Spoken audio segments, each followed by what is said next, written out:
नादिन सां breaking news share कंदा हलूं त हुब में भोताणी ग्रुप खे वॾो सियासी झटको।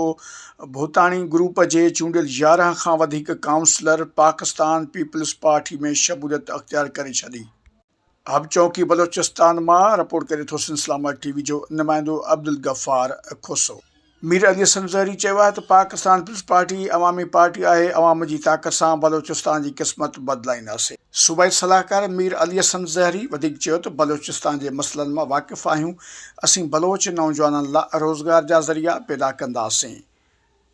हब मां चूंडियल काउंसलर वज़ीर आला जे सलाहकार मीर अली हसन ज़हरी जी मौजूदगी में पाकिस्तान पीपल्स पार्टी जी क़यादत ते एतमाद जो इज़हार कंदे पीपल्स पार्टी में बाज़िबियाती तौर शमूलियत अख़्तियार करे वरिती आहे।